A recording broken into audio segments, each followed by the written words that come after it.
I want to acknowledge permanent secretaries, in particular my permanent secretary, Dr. Kassan Troop, Commander Alvin Gale, Director General of the ODPM, Mr. Jerome Palmer, Chief Executive Officer of the Toll Authority, and we also have some reps from the North-South Highway team, all other members of staff from various government entities. We have some representatives from our hard-working utility agencies, and we have JPS here with us, represented by their leader and President Hugh Grant, who you all know already if you watch these press conferences. We also have from Flow, Stephen Price, and we also have from Digicel, Stephen Murad, and they're doing such tremendous work. It's so good to have them here and to be able to tell them thank you in person. All the members of the media who are here, everybody who is watching, good morning again. I have some updates that I'll go through at the top. We did have a cabinet meeting yesterday, and there are some details from that will come out in the presentations. Anything that has not come out, at the end I will put them in. I will interject and just give you those updates coming out of cabinet. But in terms of some of the updates that I know individuals have asked about, in terms of donors, just note over 170 donors are registered on the relief portal. That's a lot of donors. So there are a lot of small ones. I know there are a lot of them that you see in the media and you see them on social media. Those are the big ones. But there are 170 of them that have registered and have brought in things into the country and have been supported by the government of Jamaica, whether it is through ODPM, the Civil Aviation Authority in terms of getting the planes landing rights, and other government entities that may be working with them, including the Ministry of Foreign Affairs.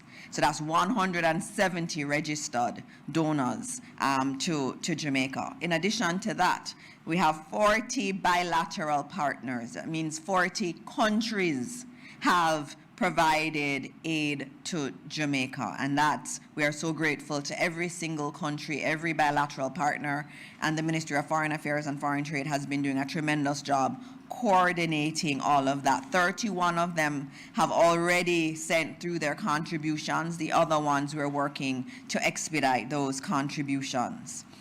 In addition to that, I know one of the questions we have is in terms of education.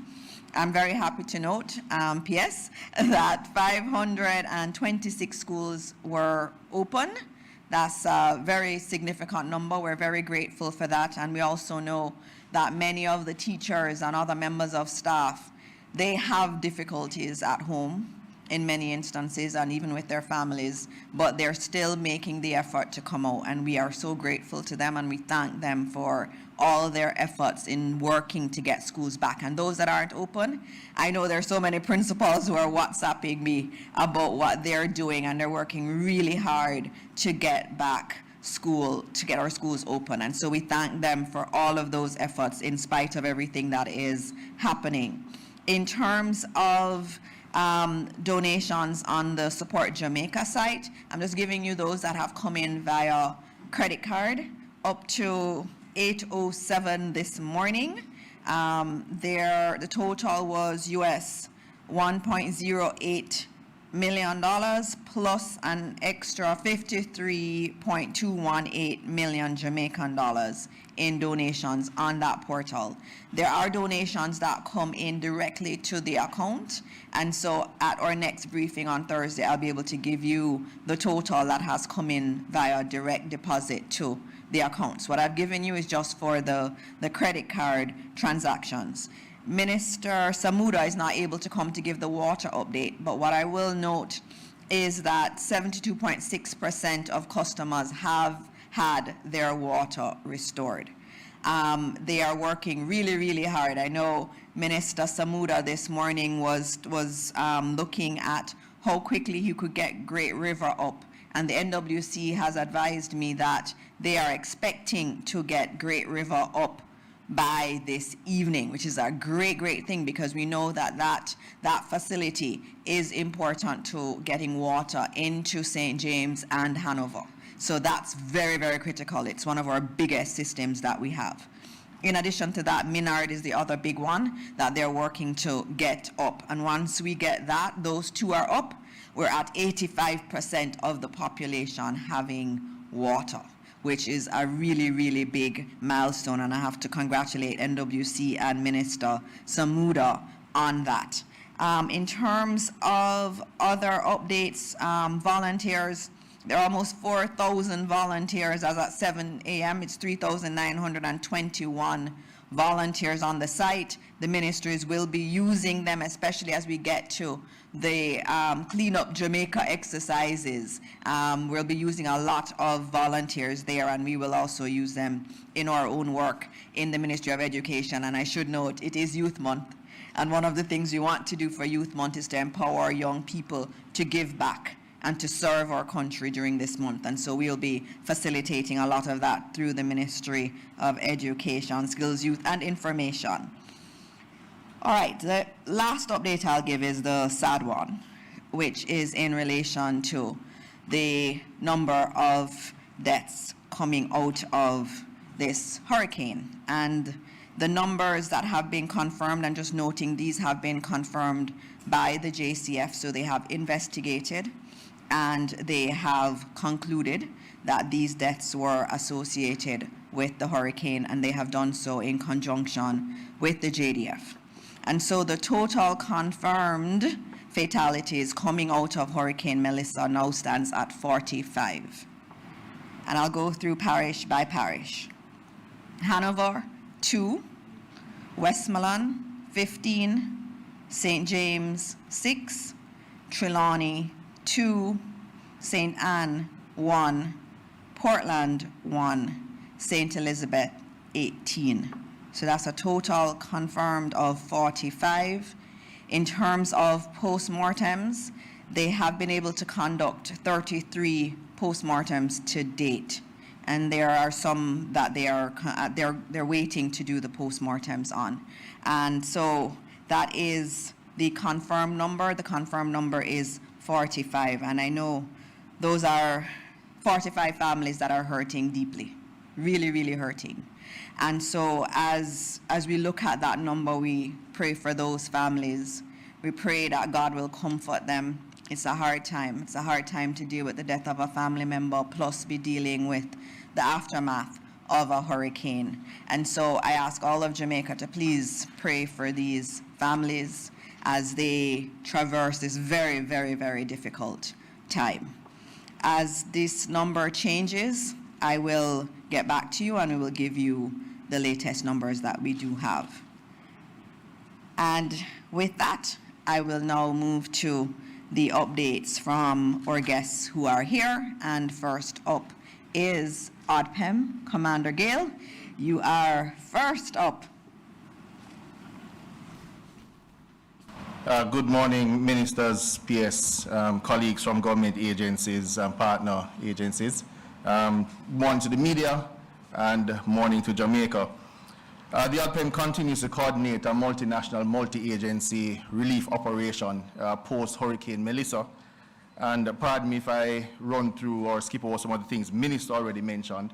But first and foremost, as usual, I want us to remember and hold dear the families of the 45 who have passed. We will remember them. 15 persons have been reported missing. The JCF continues their process of verification through a series of welfare checks. More than 130 buildings have sustained some level of damage, ranging from partial roof loss to complete collapse, while some 30,000 households have been displaced. Just over 182 communities have been officially recorded as having sustained damage, primarily in Western Jamaica, bearing the brunt of the impacts. Currently, some 88 shelters remain open, with just across 9 parishes, with just over 1,100 persons remaining in these shelters. While some persons have remained home, many continue to rely on the shelters as we work to restore access and provide restoration to damaged homes. I'm happy to report, however, that we are in touch with more than 90% of the shelters in Western Jamaica. In terms of community access, there are currently 2 communities which we have classified as marooned. To be clear, Maroon communities refer only to communities that are completely cut off and solely accessible by air, where no road, be it double or single access, is available. These communities can only be reached by air. The two communities this morning are Petersville in Westmoreland and Dockett's in St. James. The two Maroon communities did receive drops yesterday, and I'm assured by the time I'm speaking this morning, we'll also do 2 other helicopter lifts into those communities. A rising water still continues to affect the communities of Content District, Comfort and Evergreen in Manchester, and Brighton in St. Elizabeth. Today, we'll also commence publishing the list of Maroon communities and also priority communities. The ODPM will commence publishing also planned relief supplies, such that across the nation our national efforts can be synchronized. I'll pause here just to indicate some weather details as we move into the middle of this week. The current weather forecast is for periods of showers and isolated thunderstorms to affect primarily sections of northern parishes, beginning this afternoon and continuing into Thursday morning. Isolated showers and thunderstorms are likely across southwestern parishes during this time. Additionally, gusty winds expected across northern parishes on Tuesday and Wednesday. The key messages here being that while significant rainfall is not expected, ongoing relief operations, particularly in the northern parishes, could be hampered by intermittent showers and thunderstorms through Thursday. These showers and thunderstorms may be heavy at times. Wind impacts may also impact the relief efforts. Weather conditions are forecasted to improve significantly through the course of Friday, with fair to partly conditions expected. In terms of critical services, the JPS is on board now. They will report the National Water Commission measures, as announced before, just over 72% of customers are back with water. As at last evening at 10 p.m., some 34 roadways remain completely blocked, and the NAA continues to work to bring access to these roadways. Our 2 major telecom providers are well in excess of 50% of their restoration efforts, our persons back in mobile service. Relief and logistics matters. To date, over 80,000 care packages have been delivered to the national system, just over 500,000 meals. Since our last press briefing, just about 190 flight hours have been utilized to deliver just over 60 relief supply drops, and we will continue to press hard on this effort. The ODPM continues to direct and coordinate efforts among government agencies, local authorities, the private sector, and international partners to ensure that the aid is equitably distributed in an efficiently coordinated process, thereby preventing wastage, leakage, or diversion. The development of a disaster relief inventory management system is in the final phase of testing, and we expect it to roll out across all our warehouses this week. This will aid in our accountability framework. To date, locally and overseas combined, just over 14,000 donors have inputted cash to our systems, with just over $400 million in those systems.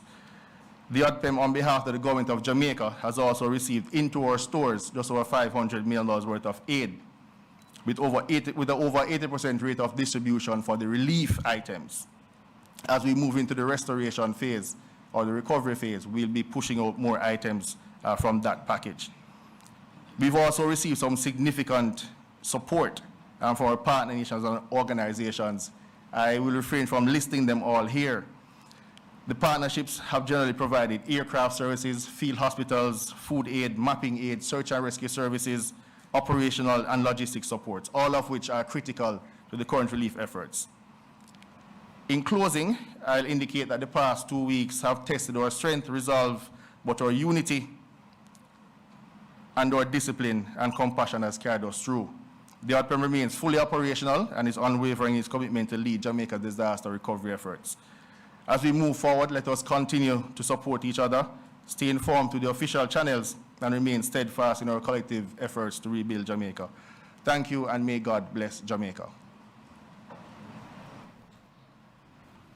Thank you very much, Commander. I see you've completely taken charge of your role, and it's so good to see. Just noting that there are some persons online who are asking about how they can get relief goods to ODPM or to those who need it. remember that ODPM will collect, ODPM can collect. And if you go on the Support Jamaica site, it does have the list of local drop-off locations. So if you have things that you want to get to those who have been affected, you can do so by using one of the drop-off points that ODPM has authorized to collect. And those are all listed on supportjamaica.gov.jm. And up next, we have a very, very hardworking minister, Minister Vaz. It's your turn to give your updates. Thank you very much. Good morning to everybody, colleague ministers, permanent secretaries, special invited guests. So first of all, on behalf of the government of Jamaica, I want to extend deepest condolences to the family of the father and daughter who tragically lost their lives in the plane crash yesterday in Florida. The aircraft was bound for Jamaica on a hurricane relief mission. Mr. Alexander Worm was known for his unwavering kindness and his lifelong dedication to serving others, and he has been providing aid to Jamaica since the relief efforts began. My understanding is that he resides in Cayman and is well known by the Jamaican community in Cayman and has always been one who gives and gives and gives. So again, I want to say our thoughts and prayers are with their family and friends during this difficult time. I understand, based on confirmed reports, that himself and his daughter were tragically lost in this accident. And to state that despite the established process, we have landed several relief flights and would have landed this one in good faith based on its mission. As announced on Monday, November 10th, a new protocol has been implemented to ensure that all humanitarian and emergency response vehicles can move swiftly through the island's toll corridors to deliver essential supplies, personnel, and assistance to affected communities. Under this arrangement, all ministries, departments, and agencies, non-government organizations, charitable entities, and international partners and private citizens engaged in humanitarian work are required to submit a written request for toll access to the Toll Authority of Jamaica. Of course, that will be publicized on social media and in traditional media with exactly what is required. Request should be submitted via email to the toll.authority@mtw.gov.jm or to the Managing Director, Jerome.Palmer, that's Jerome Palmer, @mtw.gov.jm. I want to make it very clear that we will be working closely with ODPM, but we don't want to burden ODPM. So the Toll Authority will take responsibility based on the criteria set by ODPM and handle the day-to-day issuing of these passes. My understanding is that a pass will be approved within hours of receipt, and I'm hoping that the toll concession operators will have a system in place where obviously discretion can be used based on situations that may arise on the ground at the actual toll. So again, once approved by the Toll Authority, a letter of authorization granting toll-free access will be presented by drivers at the toll plazas for verification. Members of Parliament will also receive toll exemptions to support recovery efforts, and each MP will provide his vehicle details and the driver's name for the Toll Authority to be able to issue the access authorization. Temporary toll access protocol will remain in effect until government recovery and relief operations are complete. So I know that we reinstated the toll on Monday, and of course I saw the pictures last night of obviously some of the toll booths that were very, very congested because obviously of the transition, persons not realizing that it was reinstated and being asked to pay. Some didn't have the money, and it caused significant delays. So I'm hoping that that will be streamlined going forward today. Airports, both Sangster and Norman Manley International Airport continue to operate steadily, maintaining consistent flight activity since reopening on October 29th. Between October 29th and November 10th, the country's airports collectively handled 1,138 flights, including 499 commercial passenger flights, 369 cargo flights, relief and military flights, and 270 private flights. Of these, Norman Manley accounted for 578, while Sangster 369, reflecting strong recovery and sustained air traffic to support both commercial travel and ongoing humanitarian operations across the island. I really want to stop to say that we need to process that. 1,138 flights in the height of the first 2 weeks of a Category 5 hurricane. Thanks to everybody who worked with me to make this happen, the airports and all of the handlers and everybody else, Jamaica Civil Aviation Authority, Airports Authority. It's a feat that must be commended. One bit of good news that I just got while coming here, which I know will be received well, and must congratulate the JPS, the Montego Bay Airport will receive electricity later sometime today. That is huge because it will allow them now to go into full operations in the shortest possible time. Also want to say that the sea freight cycle has started. You would have seen on social media that picture of those containers passing through by Line Key and Main Key on the weekend. That would have been the first cycle of shipments that would have arrived. I'm yet to get the details, but I can tell you that it is mixed with commercial and relief supplies through containers. And I expect that to ramp up in the days and weeks to come, which means that our relief efforts will now be two-pronged, both air and sea. Of course, sea being able to carry much more. So that also is very, very, very good news for Montego Bay. Of course, if the airport is going to get back light, and I suspect that other areas will start to get back, but I'll leave that to the JPS. But that is, in the scheme of things and what I saw in Montego Bay, JPS must be commended on that feat. Telecommunications update. The Universal Service Fund continues its community Wi-Fi rollout for communities. Bethel Town and White House in Westmoreland, Huntley in Manchester, and Lucy in Hanover have public Wi-Fi access.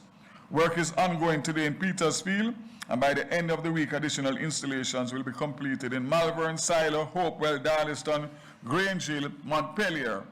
The mobile Wi-Fi unit will be in Lacovia, St. Elizabeth today, November the 11th. Again, huge for those affected communities being able to have access through free community Wi-Fi through the Universal Service Fund under my ministry, and we will continue to roll out, especially in all of those affected areas. Today, November 11th, Starlink satellite units are being distributed to the Jamaica Defense Force, JCF, Disaster Preparedness and Emergency Management, Jamaica Fire Brigade, and the Ministry of Health and Wellness to support ongoing operations. The kits will enhance communication, strengthen logistical coordination, and accelerate the national response in affected areas. Again, Starlink has a team here from their head office working with us, and I would like to say that aside and apart from the 400 Starlink that were made available by Starlink head office and 200 that have been distributed by Medicorp, one of the charitable organizations, and another 100 given to government by other donors, we would have had 700 Starlinks that would have been distributed within the last 7 days. Again, I want to remind everybody the Starlink is of no use unless you activate it and connect it. And our ability to get more will be based on that.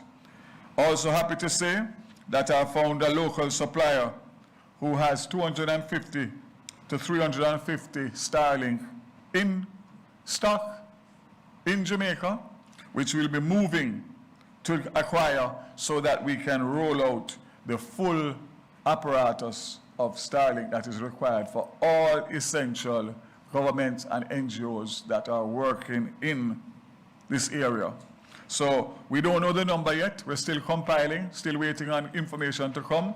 But the plan is between Starlink and the two telcos to be able to have those 5 parishes covered fully in terms of telco services in the shortest possible time.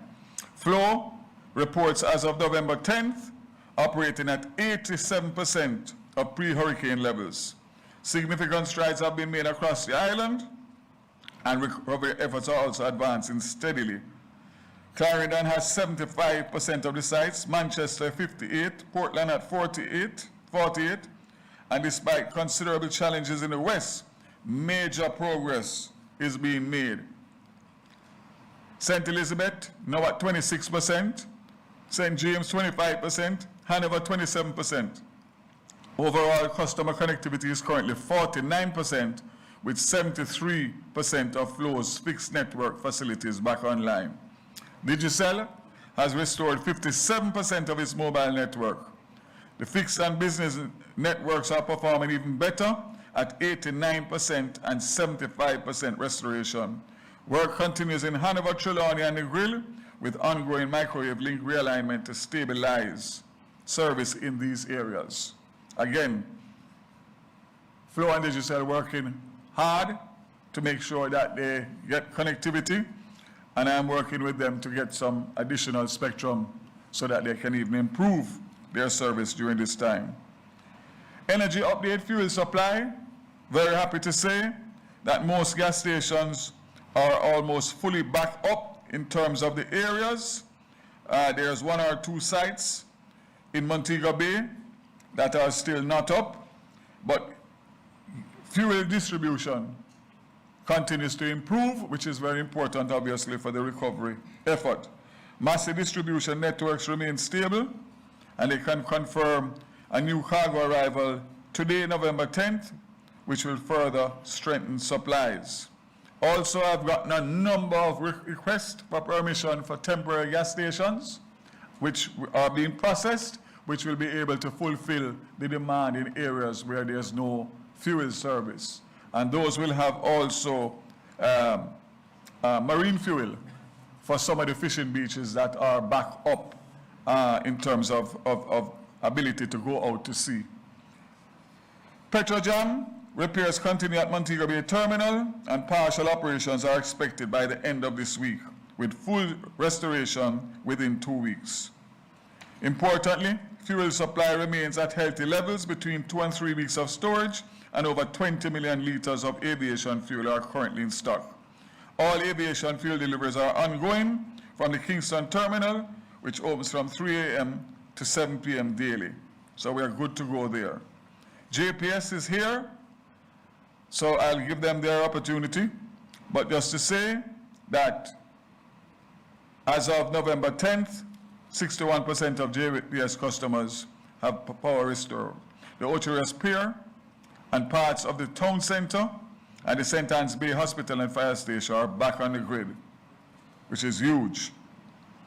So in closing, across every area, from fuel to power, communication to transport, the story is the same: steady, determined progress. The government continues to work hand in hand with our private partners, the utility companies, the telcos and emergency teams to restore full service across the island as quickly and safely as possible. We ask for the public's continued patience and cooperation every day as we're getting closer and closer to normalcy in these areas. I want to say what I've noticed, especially over the last 11, 12 days. The Jamaican spirit is alive and well.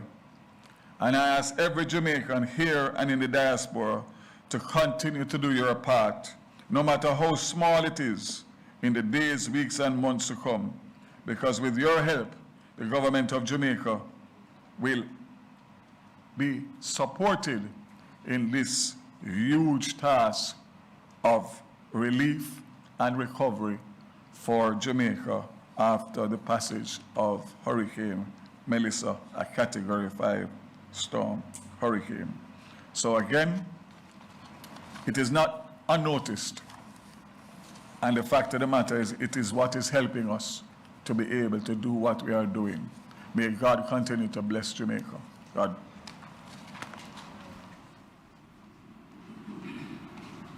Thank you very much, Minister.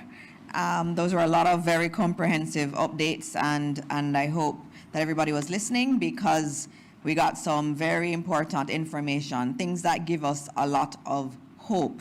And it was so good to hear about the telecoms and infrastructure and what has been done by Flow and Digicel. Thank you. Also, in terms of JPS, thank you, thank you, thank you. The airport being able to have, the Montego Bay Airport being able to have electricity is a big deal. And so we do thank all the teams that are working, and they are working hard. They're working nonstop. When you go across Jamaica, you do see JPS, you see Flow, and you see Digicel. I remember seeing some gentlemen with their Flow shirts on near to Holland Bamboo, and they were hauling all of that wire, whatever it was. And it was really heavy. You could see it was really heavy. And they were doing it, and there was just joy on their face. And I stopped to speak to them, and they were just so happy to be able to help where they can. And that truly, Minister Vaz, as you said, is a Jamaican spirit, where we're all doing what we have to do in order to support those who need the support. So thank you again for being here, and thank you for all the work that you're all doing. We are going to now hear from Minister Mackenzie, the co-chair of the committee that has been established by the Prime Minister. And he looks so handsome today. Good morning, Minister. Morning, Minister. Morning, Minister Vaz. Morning, ladies and gentlemen.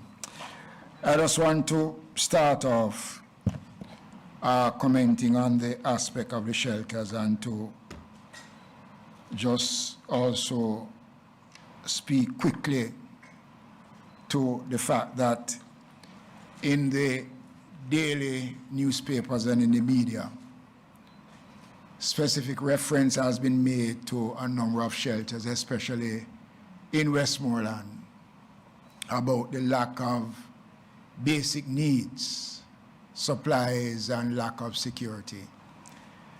I just want to give the country the assurance that all the shelters that was outlined by the new Director General of ODPM is fully equipped, not just with food supplies, but with adequate security, water.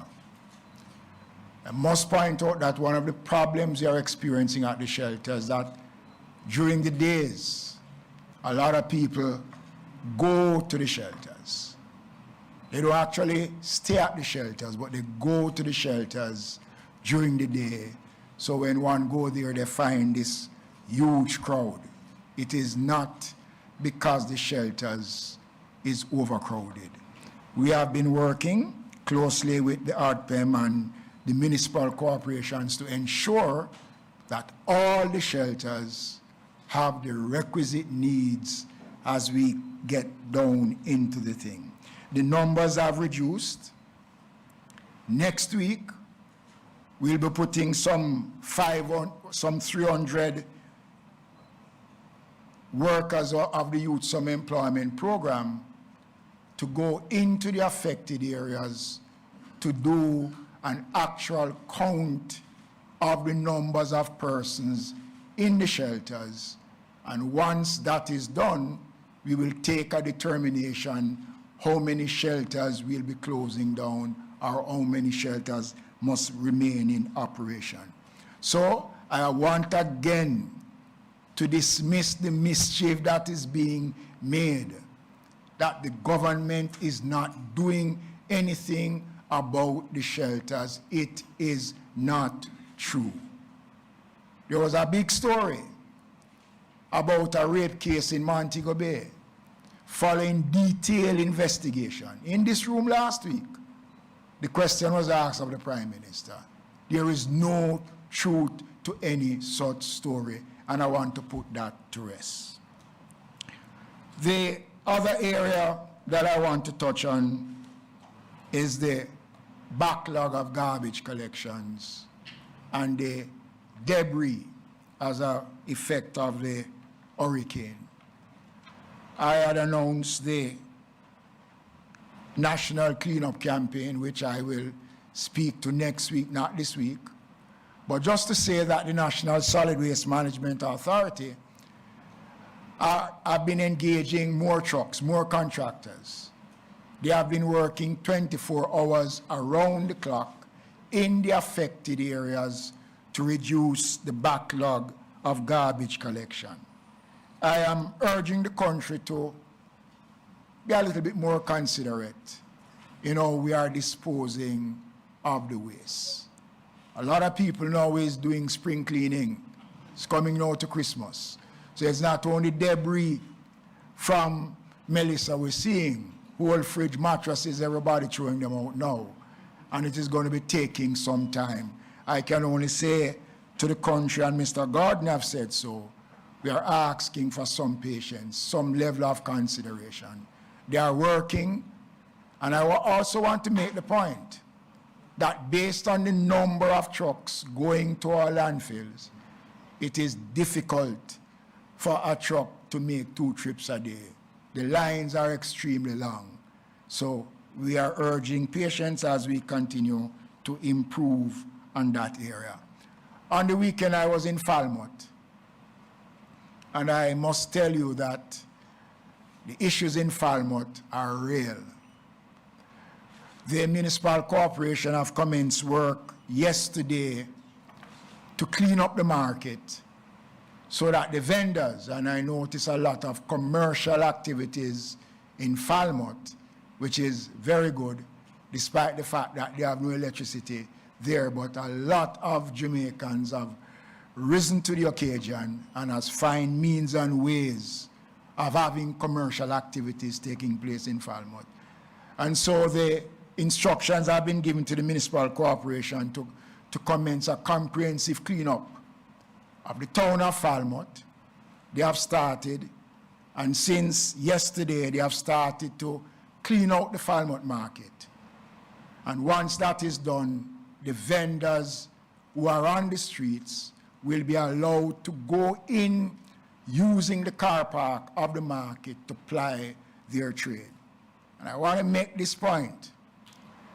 There has been no increase in fees for any services offered by the municipal corporation by me as minister. No such authorization has been given. So there is no increase in market fees. None of the services that is offered by the municipal corporation have seen any increase in fees. As a matter of fact, the vendors in Falmouth will be allowed to occupy the market without paying any market fees at this time. So I want to make it clear that we are not in the mood of increasing fees. So anybody who goes to the market and is asked to pay a market fee is an AI, not me. It's not real. And I want to make that point because it is very, very important, and I don't want people to exploit the situation. The government has not authorized any increase in any of the services for fees charged by the municipal corporation. The purpose of the exercise of the YSEP workers, as I said before, is to collect the data, to give ourselves a better opportunity to do the assessment that is needed. The ODPM, the Ministry of Labor and Social Security, and the local authorities have a vested interest in ensuring that the numbers of persons that we are providing for are the genuine people that really needs the relief supplies. Once we would have concluded that, we'll be moving to another stage, working again collectively across government to start to do the assessment on damage that has been done to homes and properties across the country. Some of that have already started by the Ministry of Labour, working with ODPM and the municipal corporations, but in the parishes that have been affected mostly, those assessments has not commenced as yet because of the real concerns in those areas. Final point I want to touch is St. James, Montego Bay. I will be meeting shortly with all the mayors from across the country to look at the state of local government and its resources. I want to say to the country that the local authorities have been severely hampered by Melissa's passage through Jamaica. When I saw the infirmary in Falmouth, tears came to my eyes. There's no way that that infirmary can go back to that location. And I'm going to be engaging Minister Grange because Falmouth is protected under the National Heritage Trust and a lot of the buildings in Falmouth. But we have to come to the realization that Melissa has given us a different light on how we operate. The fire station was devastated by Melissa. And so, in terms of going forward, those discussions have to commence because we cannot. I spoke with Minister Tufton yesterday. Adjacent to the shelter is a facility that houses social cases in the hospitals. Over 50 of those patients have to be removed. They cannot go back to that location. So I am urging persons, those who have relatives who you can afford to take, please to take them, because it is just not possible to house people in those facilities. One of the infirmaries operating from a school, and we are now looking to use the same approach to the field hospital as a means of relocating that infirmary when the time comes. I want to echo Minister Vaz's sentiments by saying that the government is working. There's no denying that we are doing the right things, we are listening. There are a lot of Jamaicans out there who are joining, but the country must understand that this is going to take time, going to take effort. It is going to take cooperation. And the last thing I want to say, I have to be controversial. We don't need the politics into the relief supply program.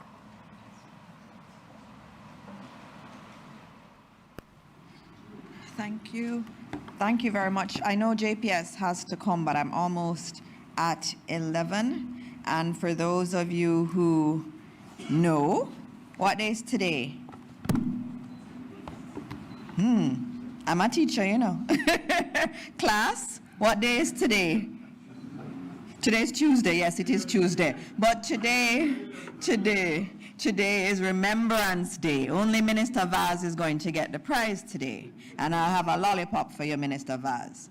So today is Remembrance Day, and that's why we're wearing the poppies. And for those of you who remember, class, Remembrance Day is a day where we honor members of the armed services who have died in the line of duty. It's an important date celebrated across the Commonwealth. There are many Jamaican men and women who would have served in World Wars I and II. And so today is a day that we honor them. And usually, why is it today? It's for you to remember in your history books, look it up. The armistice came into effect, which is kind of like the ceasefire and the ending, came in effect the 11th hour of the 11th day of the 11th month.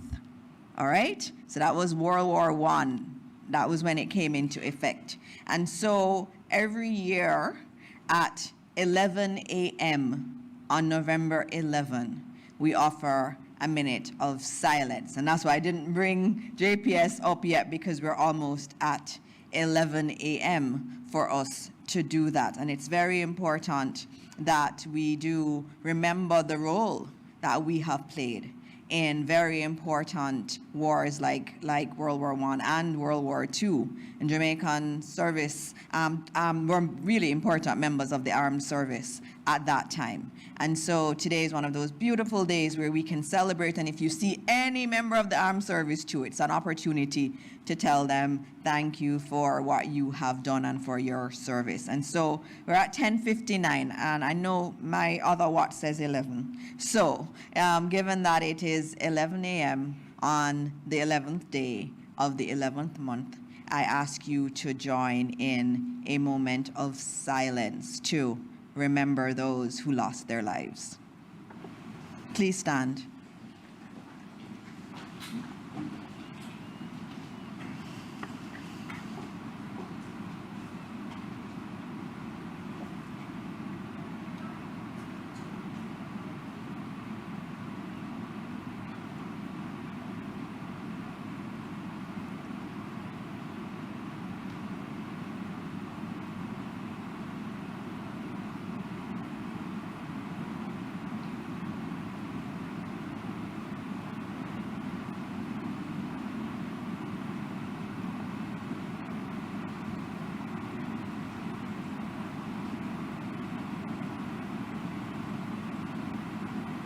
Thank you, everyone.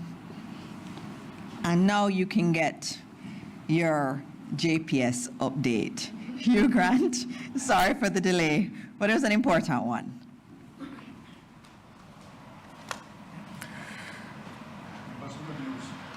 Good morning. I will give you the good news, Minister. Thanks for that. Of my base. I'll start there. Good morning to all ministers of government. Good morning to our partners. I'm particularly encouraged to see my fellow partners in the utilities, Stephen and Stephen. Thanks for the continued support and partnership. Members of the media, and to you, the people of Jamaica. Let me first start by saying a tremendous thank you for your patience, your resilience, and your partnership as we continue to build after Hurricane Melissa's unprecedented devastation. I'm going to go right to the good news as the minister requested. Right as the minister was sharing that the Sangster Airport in Montego Bay is expected to be restored to service today, the good news is Sangster Airport has been restored to service. And a tremendous thanks to all who helped to make that happen. Today, 14 days after the passage of Category 5 hurricane, I'm pleased to share that we have restored service to 300,000 customers. That brings us to more than 64% of our customers now with power. This is a solid milestone given the scale of destruction that we have all seen. I had an opportunity firsthand this weekend to go to the western region, and let me tell you, it's a different thing when you see it in person than when you see it from a helicopter. It's truly a devastation, and our thoughts and prayers continue to go out to the communities, the families, and the loved ones who have been significantly impacted. We here at JPS stand committed to restore power as safely and as quickly as possible. And we continue to partner with local contractors and overseas contractors to help to facilitate that restoration. You may have recalled that I shared that prior to the hurricane, we brought in 71 overseas line workers. I'm pleased to share that since the passage of the hurricane, we have brought in additionally more than 200 line workers to help with the safe and timely restoration. In addition to that, we have also bringing in additional vehicles, bucket trucks, pole digging trucks that are expected to be here by this weekend. This will also be a key resource to help in expediting our restoration activities safely and timely. We're making steady progress in the eastern and central parishes. More than 95% of customers in St. Thomas, Kingston, St. Andrew, and St. Catherine are already restored. And right now, we are working on the unique challenges of various customers to facilitate restoration. The good news is there is no widespread community in these areas that are currently impacted. We are also making steady progress in the parishes of Clarendon, Manchester, Portland, St. Mary, and St. Anne, restoring critical services, including hospitals, water pumps, town centers, and key economic zones. We heard the minister shared that we are now in St. Anne. We were able to restore power to St. Anne's Bay Hospital. We were able to restore power to Ocherius Pier, to Duns River, to Ocherius Town, and also to the infirmary in Prairie. This strategic restoration is not by chance, it's intentional and aligns with our overall restoration strategy. Now, attacking the hardest hit areas in the Western Jamaica is a challenge, however, we're on it. Because of the extent of the devastation in the Western parishes, this is much more than repair and restore. It's a redesign and rebuild of our facilities. We have seen whereby landslides have caused poles and other infrastructure to be significantly damaged, and frankly, we have to now reroute some of our facilities and redesign to facilitate restoration.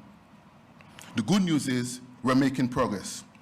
Our strategy is to first restore critical services like hospitals and water pumps and town centers in these key economic zones. Within the next 2 weeks, power will be in Hanover and Westmoreland.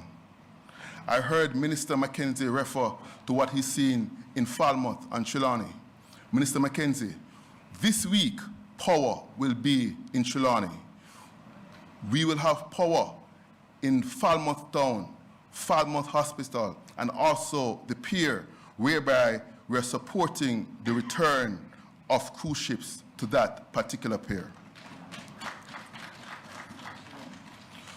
We are already in the parish of St. Elizabeth, having restored Junction and Southfield and some nearby communities. We did this by doing some creative things on a distribution system to facilitate St. Elizabeth being supplied from Manchester. There is, however, a limitation to that, as we have built out in St. Elizabeth to a stage now whereby to go further, we would need the critical high voltage transmission to be restored. That has been significantly damaged. However, we continue to work that. We are already in St. James, as you heard mentioned. Service was restored earlier this week to Cornwall Regional Hospital. We have also restored some significant NWC pumps in the parish of St. James. The Catherine Mount and the Reading NWC pumps are now in service. We have also restored the Fairview Shopping Center and the Fairview community in St. James, so those people now are seeing the light. As of today, we heard whereby we restored the airport. The good news is also, by the end of today, we restore power to the Freeport in St. James, bringing power to the BPOs and stimulating the economic activity in that particular parish. Thank you, Minister. Another good news to share. Since we have been here this morning, power has also been restored to the hip strip in St. James.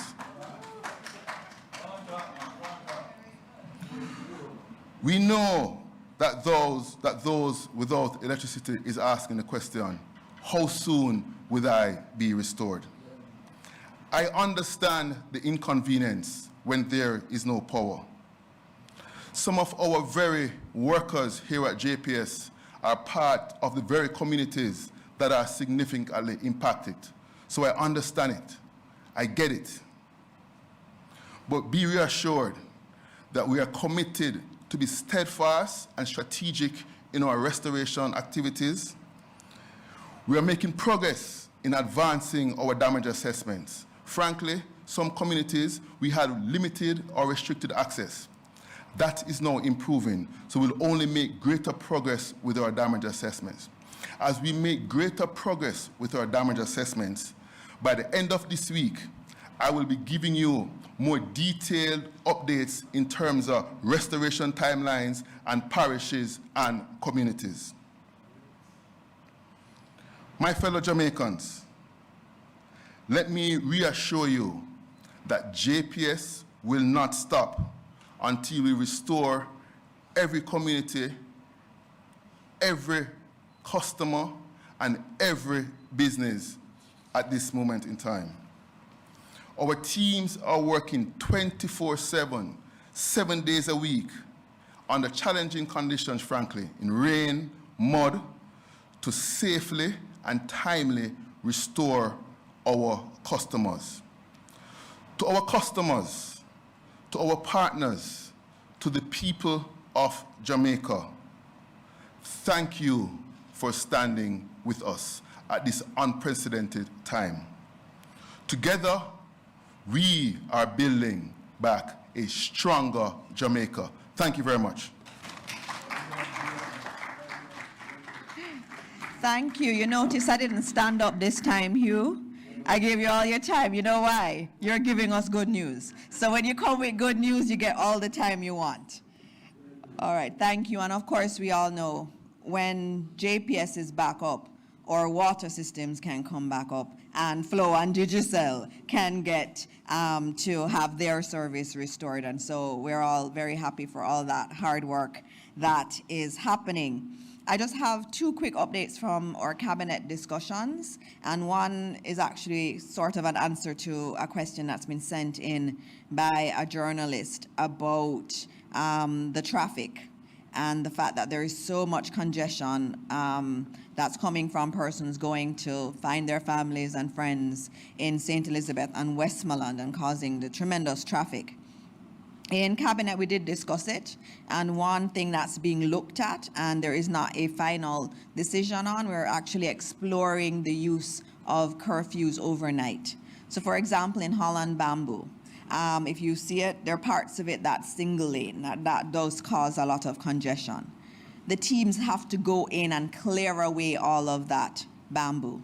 That cannot happen unless we have the space and the area clear for us to do that. And there are other roads that we do need that to have no cars on it for a period of time overnight. And so we're exploring having some periods overnight where we will not have traffic flowing in the areas so that that needed work can be done. But once that decision is taken, we will come back to you and let you know which roads, which areas would be affected so that we can clear things out so that you have smoother passage towards St. Elizabeth and Westmoreland. So that, look out for more information on that at our next press briefing this week.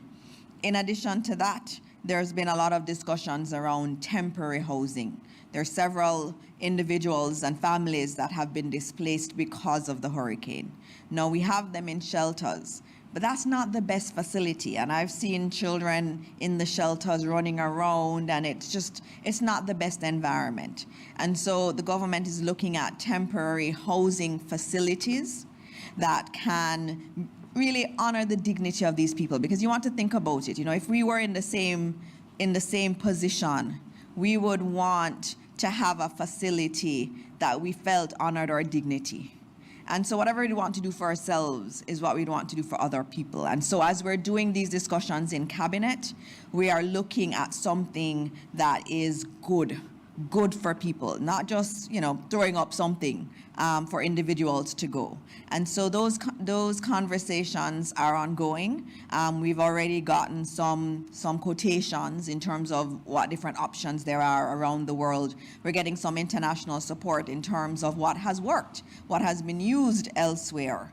And so we're working through that. We do have cabinet continuing on Thursday and Friday, and so we will be looking at that and getting more information to you on the temporary housing solutions. The other thing that I needed to point out before we get to the questions was the National Days of Prayer.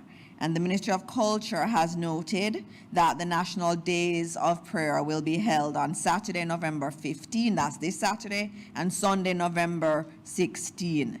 And this came out of a meeting with religious leaders where a national religious and faith-based hurricane task force was set up.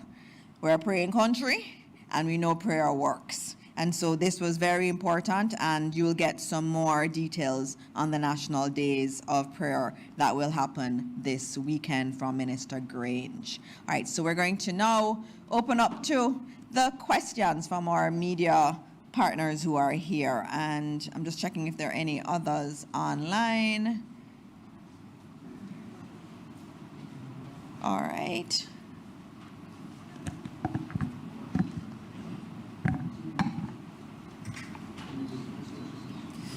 Morning, Dion Jacksonville, TBJ. First question, we heard the death toll and the missing. Is there any estimate, though, of how many other deaths are being investigated to ascertain whether or not they're connected to the hurricane? Also, there's been a suggestion to pass purpose-built legislation to frame the recovery effort.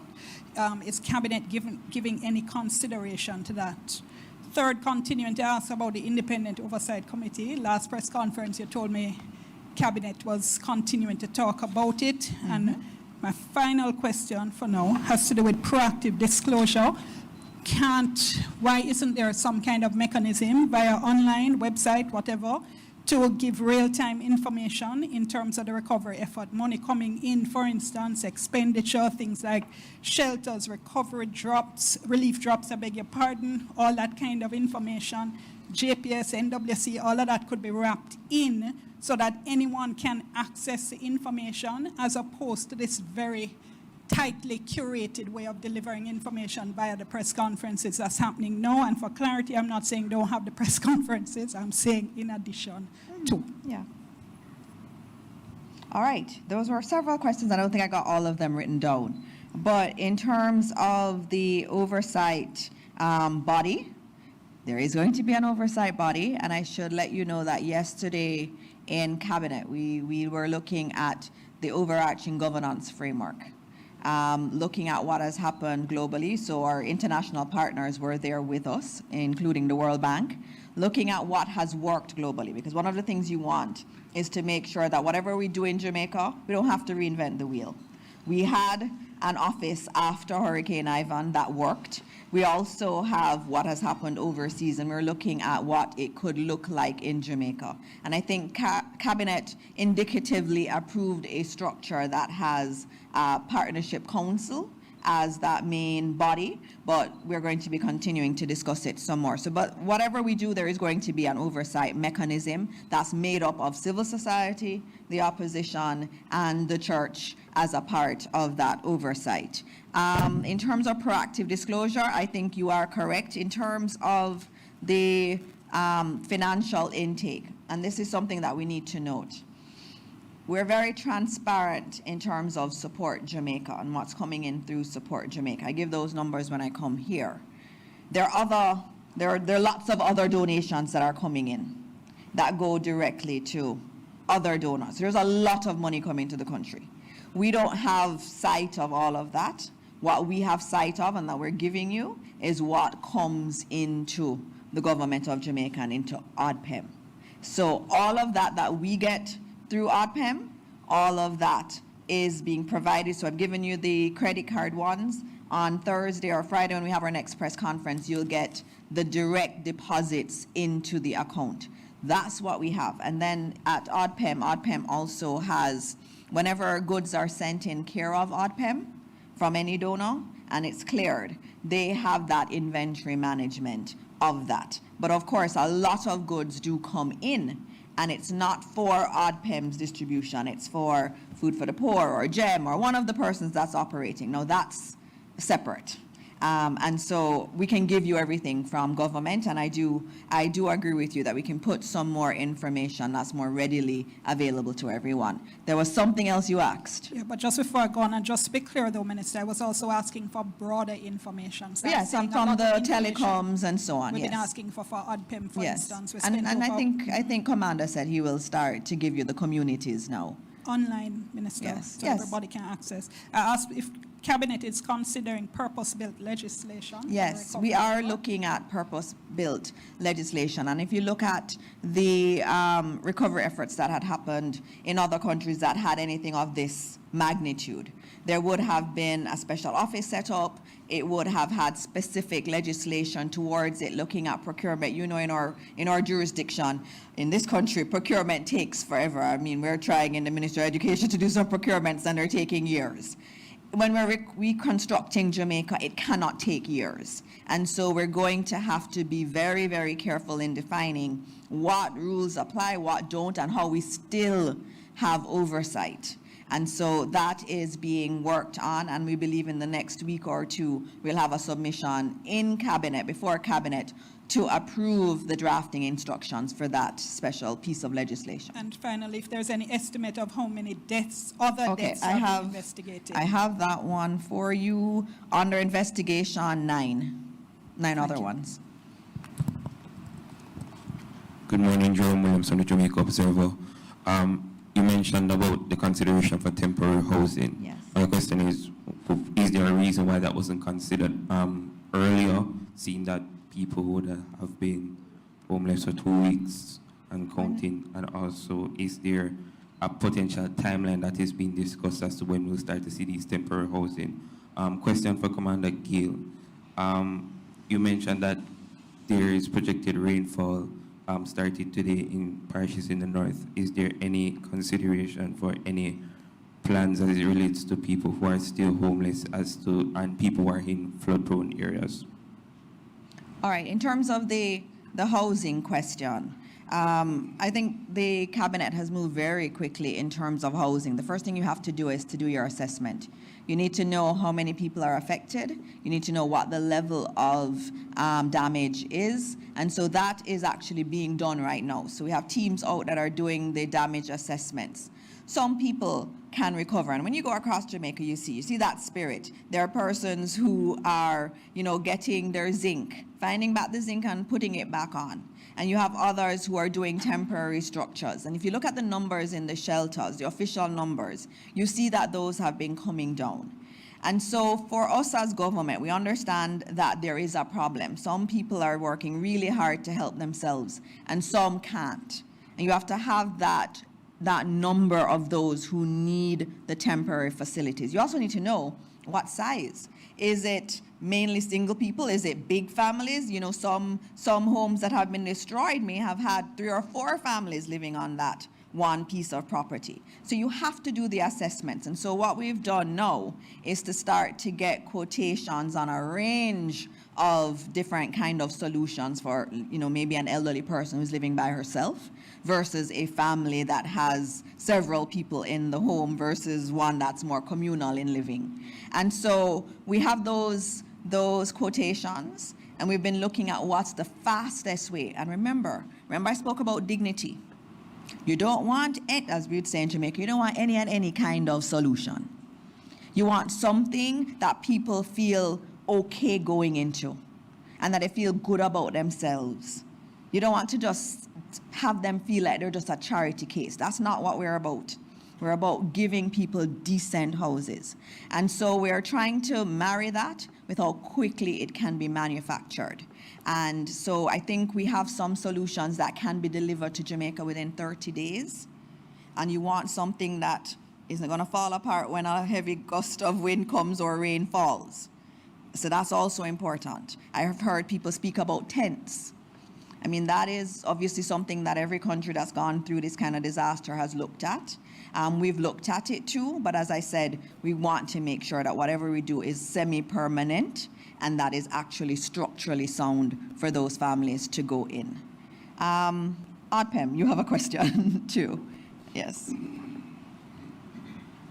So I won't add to what Mr. Dixon indicated, but what I'll say is that we would have been monitoring the cold front coming from the north and a system that was coming from the south since last Thursday.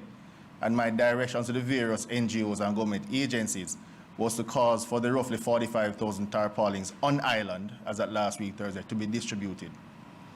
More than 80% of those have been distributed, particularly because we were expecting this event to occur.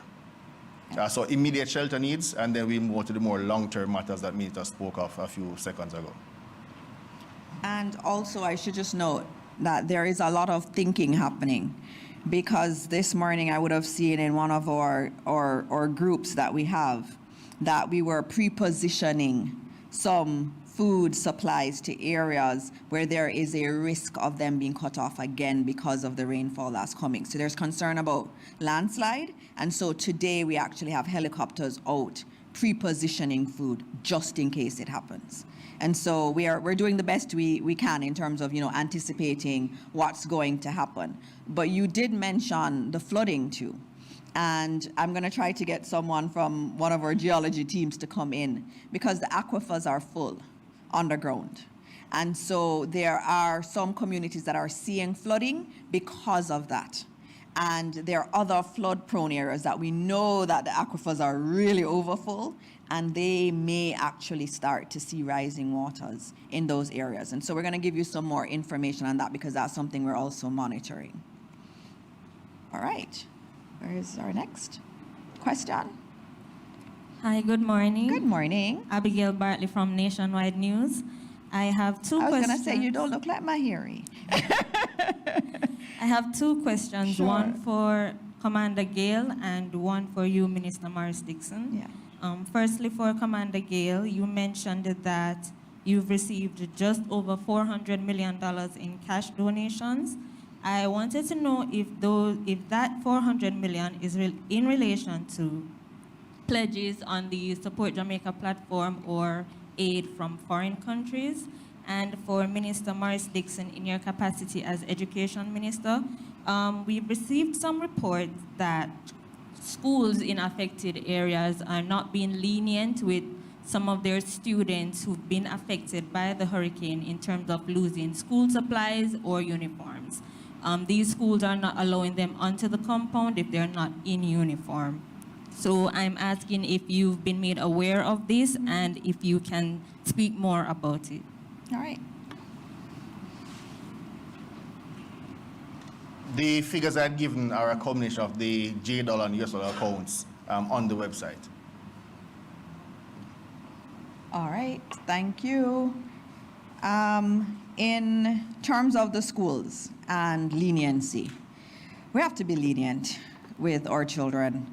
They have been through a lot.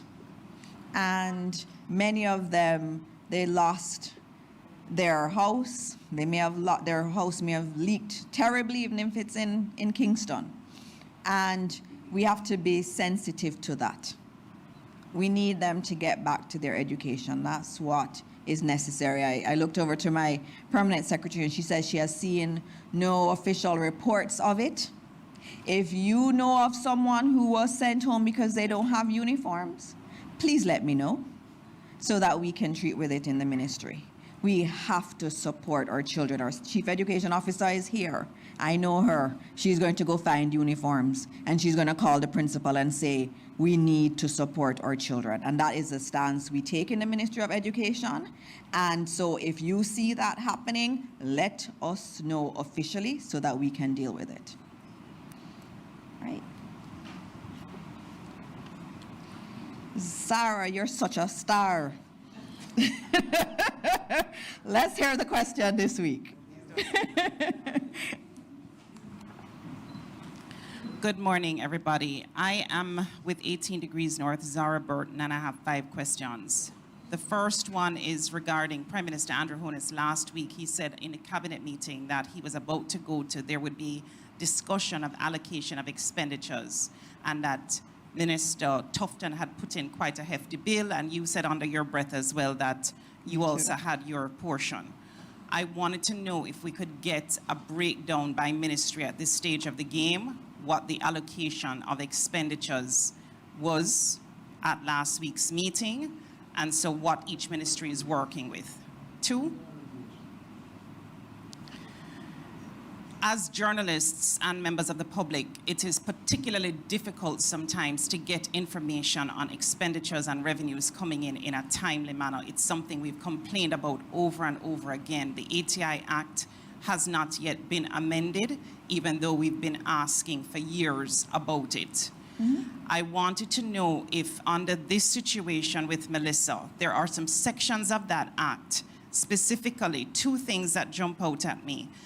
The government agencies have a way of often saying that this is commercially sensitive information that they can't give out. 2, they often say, especially during COVID, for instance, when you ask for contracts from donors with COVID vaccines, that information is not available, or a legal opinion is being sought as to whether that information can be made available because there are some sensitivities in the act and exemptions in the act related to foreign relations, if it would compromise anything related to confidential information from international partners. We, I think, as members of the public, would want those items relaxed in the act, the ATI Act, so that we can, in fact, get the information without those exemptions being considered for the purpose of this recovery and for accountability. All right. I'll come to ATI separately when you're finished, yes. All right, Okay. so that's number 2. Number 3, in terms of the IC Act, QCA database, that also has not been made public for some time now, some years. They also went to the Oversight Committee in Parliament. All right, go ahead, finish your question. Finish your question. Oversight Committee in Parliament to speak about the idea that there's a particular section of the IC Act which bars them from giving the QCA database on a quarterly basis as they used to do. Again, just wondering if anything can be done to relax that, any kind of emergency legislation that can come to the fore so that that can be relaxed, so that the QCA database can continue to be published, especially during the Hurricane Melissa period. That's 3. The 4th thing, you mentioned the temporary housing, and I wanted to know what kind of quotations and for what kind of housing are you considering at this stage? I realized that you said there are quotations being sought, and I also wanted to know, as a part B to that question, I know you mentioned the churches for the National Prayer Day. I wanted to know if the churches have also been approached about opening up maybe some of the dormitories they have for missionaries to house some of the people that are in fact without shelter. 5, the United States yesterday gave an additional US $10 million worth of aid. 22 million in total is the amount now.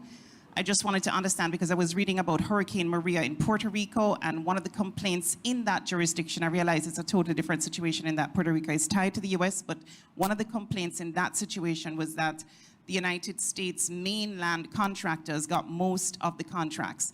Just asking if in the US case, if there was any kind of stipulation that any US contractors would have to be hired in order to get this aid, anything like that that you could communicate with us, as well as any other international donor partner that may have made those kinds of indications. All right, thank you for your questions. That was quite extensive. Some I can answer, some I cannot at this point. All right, in terms of allocation of expenditure, what we would have done was each entity would have gone to cabinet and given their initial assessment of damage. And so agriculture would do it, education would. But none of us have finalized any estimates of damage. And so what we would have done was go and give our indicative amounts. So that was what would have been discussed. So there's been no full allocations as yet to us. Because what the Ministry of Finance has to do, you can think about it. Every single one of us is going with this big bill. Every ministry is. And every ministry has been affected. And so what has to happen is the Ministry of Finance has to figure out how much money it actually has, and then look at the requests that are coming in and then make decisions. It will say, I see you have asked for 2 million, but based on what we have and the need to share it, we can only give you 1. Can you work within this one? So it's a process that happens, and we're in the very early parts of that. My official numbers have not gone in because we've not finished our full assessment of our schools. And so when that happens, it will go in. But, you know, we would have given an indicative amount. So there are no full allocations have been made yet. In terms of information on expenditure in a timely manner, you were talking about the Access to Information Act. That is something that I think we have committed to reviewing and doing a joint select committee where everybody in the media can come and make their submissions, because that piece of legislation needs to be looked at in its totality. And so that's a commitment that has already been made. And as we move past this emergency phase, I know we'll start looking at that. Can't speak to the IC Act, but I have purview over the Access to Information one, and so I speak on that one. In terms of temporary housing, we're looking at all options that are available to us. Obviously, you do your initial, you look at your initial stuff, who is out there, who has things. There are people who will call you all the time saying, look at this solution, look at that solution. We've just really been looking at it. But we're going to have some kind of procurement mechanism, because we can't just choose one, oh, we like you. That's not how things work with this administration. You have to go through a procurement process that's very open. Obviously, it's emergency rules we're using. But just because it's emergency rules doesn't mean it's a free-for-all. Emergency rules still indicate we need value for money. And so that's the way we're looking at it. And as we get more refined, we'll give you more information. Churches using their spaces as dormitories. We really encourage the church to do as much as they can. And there is a committee led by Minister Grange on that, and they're looking at how they can support more broadly. In terms of the aid from the U.S., we're very, very happy to get that visit yesterday from the Undersecretary and the commitment of $10 million more in aid. I know of no stipulation that says we have to use U.S. contractors as a part of that. This is aid that's being provided to us, and we've been very good in any other jurisdiction either. All right. Just to make a point, please, sorry to interrupt you, Minister. The idea that the ATI Act will be reviewed, I was trying to say with the IC Act and the ATI Act, if in the same way that we've had to essentially activate emergency rules around procurement, I was wondering if there could be some emergency legislation regarding the ATI Act and the IC Act that is presented to the Parliament for discussion to relax some of the rules around it. That's all I'm saying. Okay, well, we're really focused on relief right now, and obviously as things emerge and as questions are asked, we do explore them and see if it is a possibility. But right now, the key thing for us really is getting food to people and getting shelter to people. And legislative changes are important, but that's not been the focus right now for us. Good morning, everyone. Hello. Katie Powell, NCUFM News. I have two questions. Did you hear that? NCUFM News. Yes. It's always nice to have the non-traditional ones here with us. Yes, so this is regarding education. Sure. Are there any considerations for extending the school year? And what would that look like? And also, could you say if there are any specific international aid coming in specifically for rebuilding schools and so forth? All right. Thank you for that question in terms of extending the school year. As you know, it is a requirement that we have a particular number of teaching days, right, in each term. And so that's obviously been affected by the hurricane. We don't make those decisions without consulting. So we do have to do our consultations across the system. Some of the children do need a mental break. So they do need their holidays, and our teachers need the holidays too. So we're going to do it in a collaborative manner. What I'm most concerned about are our children who have exams. So those who are doing PEP, those who have CSEC and CAPE. And so we're going to have to work through how we can give additional support even in the holidays for those children. So that's a very important consideration for us. And your last question? International aid specifically. Right, specifically for education. There are some entities that are looking at education now. Remember, most of them would have been about the immediate need. So they're looking at the relief effort, getting food to people, getting quick pieces of shelter, things that can be used for shelter. So that's been the focus. Right now, we're moving into the recovery phase, which is where we get back going. You get your utilities stood up and you can go back to school. And so we're now starting to ask donors for things. And as we do our assessment, it becomes clear what we need. UNICEF has committed some things. They've said, for example, they could get us really heavy-duty tents if you need to have school in those facilities. So we have that. And as we get the assessments on the schools, we're going to go to the international community and ask for direct support for our schools so that they can be up and running more quickly. Thank you. Thank you, Madam NCU. All right, I so have one more question. all right, this is the last one because we do have to Last one close. from me, yes. Last one for the day. Yes. Okay. This one is for Minister Mackenzie. All right. It's just to get an update on the national cleanup campaign, when it will be launched, what it will look like. All right, Minister. The final details of the national cleanup is being worked on. There are a number of agencies that will participate. Cabinet gave its approval yesterday, so by next week I'll be rolling out the full details of the cleanup exercise across the country. All right, thank you very much, Minister. I think we are at the end of today's press briefing. As I said, we are planning another one, and we will put out additional updates as they become available on the hurricane. And we're expecting to do another one of these on Thursday morning. We do have cabinet that day, so we may have to shift it Friday, but we will send out the advisory early enough so that you know when the next one will be. And if you don't hear from me, there's always Senator Morgan, who is my surrogate on radio and all over and giving the information also. So we will be out there getting information to you, and I know Minister Vaz does quite a bit of that too. And so as we end again, we end always with a sense of hope. And today we got a lot of hope, especially when you heard from JPS today. And we're so grateful to you. And as I've been going around, you know, you had issues with service. And Flo and Digicel, I see you working. You're working really hard, and we're seeing it getting better and better. And so we thank you. And then on the water side, to be able to get to 85% by tomorrow is a big deal. And so there's a lot of work being done by a lot of people who are also affected by this hurricane, and all we can say is thank you, thank you, thank you on this Remembrance Day, as we remember those who fought so bravely for our country. We also remember those who we lost during this hurricane. 45 special people. They were special to their families, they were special to their friends, and they're no longer with us. And that's a pain that we're going to feel for a long time. And so as we close out today, we close out by again praying for them, praying for their families, praying for all those in Jamaica that have been affected by this hurricane or who are hurting for whatever reason.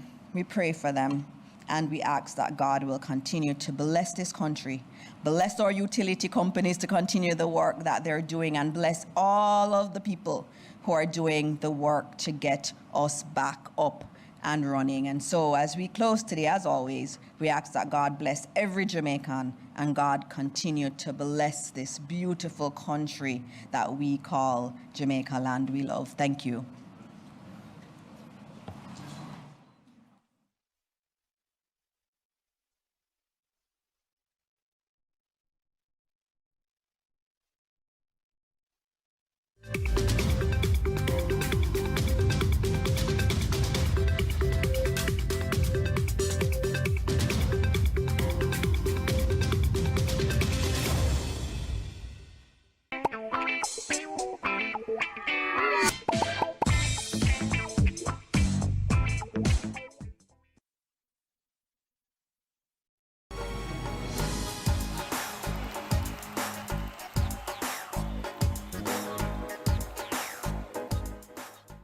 After the storm, we help to rebuild homes, families, strength, and hope. To our civil servants who continue to serve Jamaica every day, WorldNet continues to have your back. WorldNet Microfinance Hurricane Recovery Loan is here to support you. Get up to $500,000, no guarantor required, with up to 36 months to repay. It's fast, accommodate